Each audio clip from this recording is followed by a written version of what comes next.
عبادت کا جو بڑا مقصد ہے وہ دعا سے حاصل ہوتا ہے کہ اپنے آپ کو گرا دینا، بھیک مانگنا اللہ سے. تو ظاہر ہے بھکاری کی کیا عزت ہوتی ہے جو آپ سے بھیک مانگنے کے لیے آتا ہے. تو ہم بھی اب اللہ کے در کے بھکاری بن کے اللہ سے دعا مانگتے ہیں.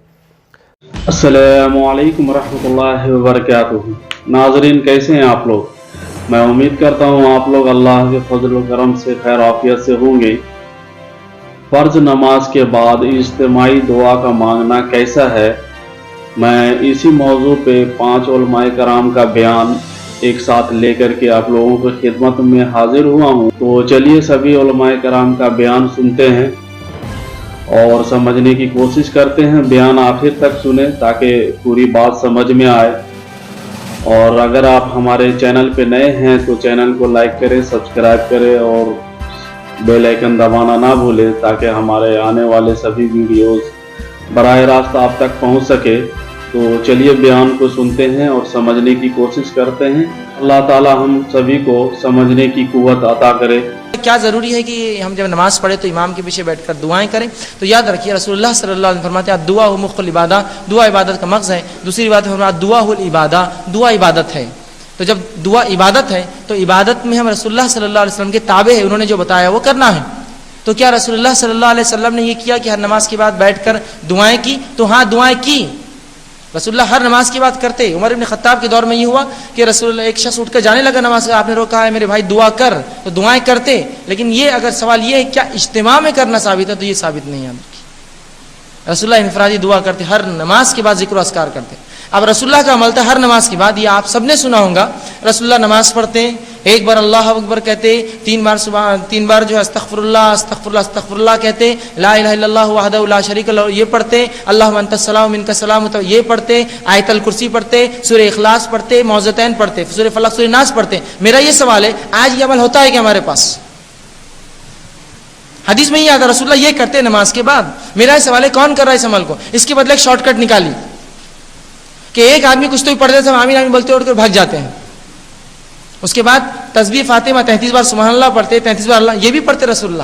بہت لمبی لمبی تسبیحات رسول اللہ کی ثابت ہے نماز کے بعد. ٹھیک ہے، تو یہ تمام چیزیں سننا تھا. یہ چھوڑ کر ہم نے اس کے برخلاف ایک شارٹ کٹ نکالی کہ ایک آدمی بول دے اور باقی سے آمین بولے اور اٹھ کے چلے جائے. یہ کون سا طریقہ ہے؟ فرمایا الدعاء مخ العبادہ، دعا عبادت کی روح ہے. دعا عبادت میں اصل ہے. دعا عبادت کا مغز ہے. دعا عبادت کا مغز ہے، یہ خلاصہ ہے. توجہ رکھنا، اللہ کے نبی یہ بات سمجھا رہے ہیں کہ دعا عبادت کا مغز ہے. تم نے نماز پڑھی کیوں؟ اللہ سے مانگیں. جب مانگنے کا وقت آیا، فرض نماز کے بعد دعا نہیں مانگنی تو نماز کیوں پڑھی ہے؟ مانگنے کا وقت آیا تو کہا یہ نہیں مانگنی. جب اللہ سے مانگنے اور اللہ کے دینے کا وقت آتا ہے یہ چلا جاتا ہے. کیوں؟ یہ دعا مانگنی سنت نہیں ہے. کیوں چلا گیا؟ وقت کم ہے. کیوں چلا گیا؟ مجھے جلدی ہے. صحیح بخاری میں ہے، اللہ کے نبی صلی اللہ علیہ وسلم سے پوچھا گیا ایو الدعاء اسمع، لفظ یاد رکھو. کیا لفظ ہے؟ ایو الدعاء اسمع، وقف کی وجہ سے اسمع کہتے ہیں. ایو الدعاء اسمع، اللہ کے نبی سب سے زیادہ قبول ہونے والی دعا کون سی ہے؟ فرمایا دبر الصلوات المکتوبہ، فرض نماز کے بعد والی دعا سب سے جلدی قبول ہوتی ہے.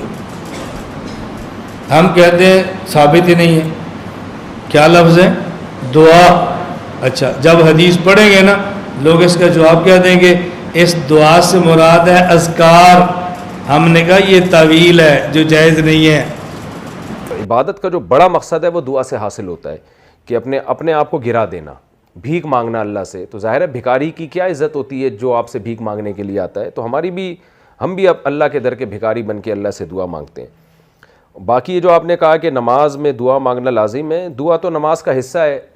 جیسے ہم سورہ فاتحہ پڑھتے ہیں نماز میں، یہ دعا ہے نا، ایاک نعبد و ایاک نستعین اہدنا الصراط المستقیم. یہ دعا اللہ نے خود سکھائی ہے ہمیں نماز میں، تو یہ نماز کا حصہ ہے. یہ پھر دوسری جو موقع ہے دعا کا وہ ہے آخری قعدے میں اتحیات کے بعد درود شریف پڑھیں اور دعا پڑھیں، وہ بھی سنت ہے، لازم نہیں ہے لیکن سنت عمل ہے وہ۔ البتہ یہ جو نماز کے پھر سلام پھیرنے کے بعد دعا ہے تو اس بارے میں جو راجح قول ہے ہماری رائے میں، فرض نماز کے بعد الگ سے پھر کوئی ہاتھ اٹھا کے دعا کرنا، یہ جو ہمارے ہاں مسجدوں میں معمول ہے، اس کا الگ سے ہمیں کوئی ثبوت نہیں ملتا، جو نبی صلی اللہ علیہ وسلم کا یہ معمول ہو اس پہ کوئی ثبوت نہیں ملتا، بلکہ نماز کے بعد تسبیحات ہیں یا سنتیں، پھر سنتوں کے بعد ہمیں دعا مانگنی چاہیے، کیونکہ حدیث میں آتا ہے کہ نماز کے بعد دعائیں بہت کثرت سے قبول ہوتی ہیں۔ تو اگر کوئی مانگنا چاہے تو بہت اچھی بات ہے، ہاتھ اٹھا کے مانگے، بغیر ہاتھ اٹھائے مانگے، لیکن اس چیز کو سنت قرار دینا یہ بہرحال ٹھیک نہیں ہے۔ تو مسجدوں میں جب اجتماعی نماز ہوتی ہے تو پھر فرض نماز کے بعد اس طرح جو معمول ہو گیا ہے نا لوگوں کا ہاتھ اٹھا کے دعا مانگنے کا، لوگ اس عمل کو سنت سمجھتے ہیں، اس لیے اس عمل کو بہرحال ترک کر دینا چاہیے، جہاں لیکن اس طرح سے کہ فتنے کا اندیشہ نہ ہو۔ بعض دفعہ لوگ لڑنے مارنے پر آ جاتے ہیں تو فتنہ تو زیادہ بری چیز ہے۔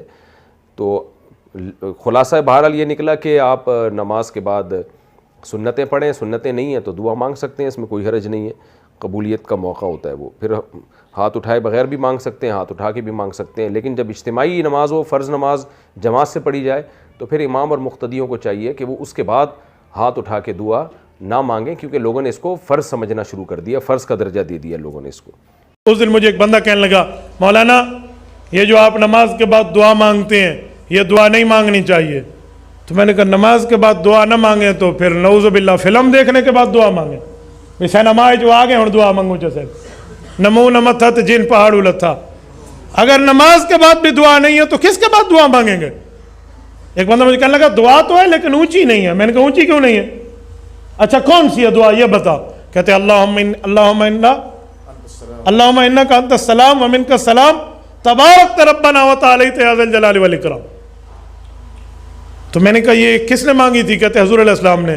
میں نے کہا اگر اونچی نہیں مانگنی تو پھر صحابہ نے سنی کیسے تھی کہ یہ دعا ہے؟ نہیں سمجھے؟ پھر اونچی نہیں ہے تو صحابہ کو کیسے پتہ چلا کہ یہ دعا؟ تو تجھے کس نے کہہ دیا بھئی یہ دعا نہیں ہے؟ ایک بندہ مجھے کہنے لگا اجتماعی دعا نہیں ہے۔ میں نے کہا اعلاء السنن علماء احناف کی مستدل کی کتاب موجود ہے، پورے دلائل موجود ہیں حدیث نبویہ سے، اس کو کھول لیں آپ کو پوری دلائل مل جائیں گے۔ حضرت انس سے روایت ہے رسول اللہ صلی اللہ علیہ وسلم دعا مانگی ہے، صحابہ کرام کے ساتھ مانگی ہے۔ کہتے ہیں مانگنا فرض ہے۔ میں نے کہا کس نے کہا فرض ہے؟ میں تو فرض نہیں کہتا، میں کہتا ہوں مانگنا ہے تو مانگ لو، اور وہ بندہ مانگے جس کو اللہ سے مانگنے کی ضرورت ہے۔ ہمیں ضرورت ہے ہم مانگیں گے، تجھے نہیں ضرورت تو تیری مرضی، تو تیری مرضی، ہمیں ضرورت ہے ہم مانگیں گے، لیکن چھیڑ تو فرض نمازوں کے بعد اجتماعی دعا کر سکتے ہیں، کبھی کر دیا کریں کبھی نہ کیا کریں، ضد نہ ہو۔ حضور پاک نے انفرادی دعا فرمائی ہے، لیکن قرآن میں یہ بھی ہے کہ ادعونی استجب، جمع کیسے ہو کہ تم سب مجھے پکارو۔ اور یہ بھی حدیثوں میں آتا ہے کہ ید اللہ علی الجماعہ، اللہ کا ہاتھ جماعت پہ ہوتا ہے۔ یہ بھی ہے کہ جماعت کی وجہ سے ثواب بڑھ جاتا ہے۔ اکیلے نماز پڑھو تو 1 لاکھ ہے، مسجد میں پڑھو تو 25 لاکھ ہے، تو جماعت کی وجہ سے بڑھ جاتا ہے۔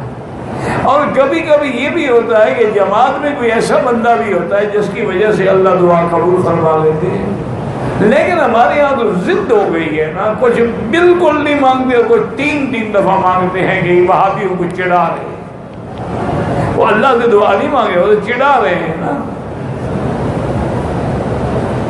ناظرین یہ بیان آپ لوگوں کو کیسا لگا کمنٹ باکس میں آ کر کے ضرور بتائیں۔ میرا تو اوپینین ہے مولانا مکی حجازی صاحب سے، میں اتفاق رکھتا ہوں ان کی رائے سے، باقی آپ خود سمجھدار ہے، سمجھے۔ ملتا ہوں پھر ایک نئے ویڈیو میں، تب تک اپنے دوست کو اجازت دیجیے، اللہ حافظ۔